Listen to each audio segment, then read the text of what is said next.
This is Las Vegas Real Estate Now with local real estate expert Harvey Blankfeld. Where we want to educate you about our market, empower you to make wise decisions, and help you engage with our expert contributors.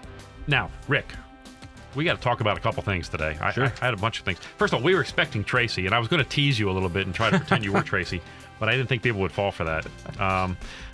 But first thing is that I want to talk about property profiles. Property profiles, I mean, we use these all the time as real estate agents. And anytime I've got a seller interested in selling or I got a buyer interested in buying, we're going to reach out to you guys and get a property profile to find out what's going on. What does a property profile tell them? What does it do? What does that provide to we can provide to the listeners too if they're interested. Correct. Yes. Correct. Basically, what a property profile is a report that's generated, computer-based report generated of the characteristics of the property. So we'll have property characteristics as far as bedrooms, bathrooms, square footage, lot square footage. Also have the owner information, as well as having any mortgages, liens, judgments that may have been recorded against the property.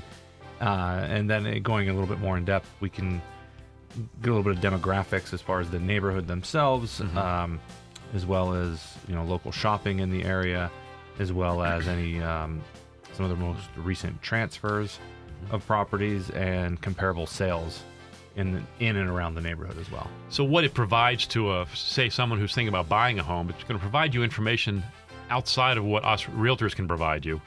A lot of it's going to be very, very similar, but it's going to be unique and brought to you from a third party that's somewhat disinterested in the sale. Correct. It is, like I said, it is a computer generated report that we have a system that generates these. We are a neutral third party. Right. And these reports are kind of a verification process of pure data. Pure data. No opinion, pure data. One of the things it'll show is who's on title. Correct. And this is an important thing. Especially for real estate agents if they're listing a property or putting an offer in for a client to purchase the property, making sure that the right people are signing those contracts is definitely important. The other thing that's involved is they'll you guys can provide CCRs as well for the associations. That's correct. CCRs are a recorded document when the neighborhood is established, along with any modifications or changes are recorded as well. So we have the ability to pull those and all recorded documents. If it's recorded against property, we can pull that document. CCRs, and I'm going to make Shelley proud. CCRs, that's covenants, conditions, and restrictions, right? That is correct. See? Whoa. And that's what the HOA puts out. That's kind of like the rules. There's a separate list called rules also, usually rules and regs. Right. Those are not recorded, so we typically can just get the CCNRs. The CCNRs, right. The ones that are recorded.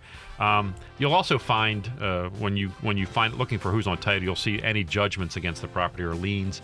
These are some of the things that surprise people periodically. Even sellers. Definitely. I mean, we've come across a lot of sellers that have no idea that there's usually small judgments against them. Some are a lot larger.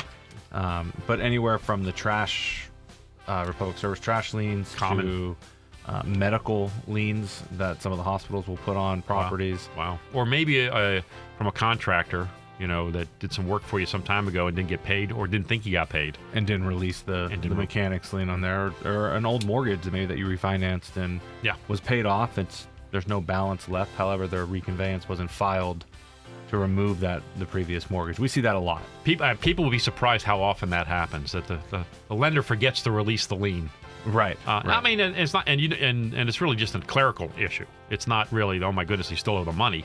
It's just, my goodness, release the lien. Correct. It's a matter of the lender filling out a reconveyance form, having it notarized, signed by the proper person, and then recorded to remove that.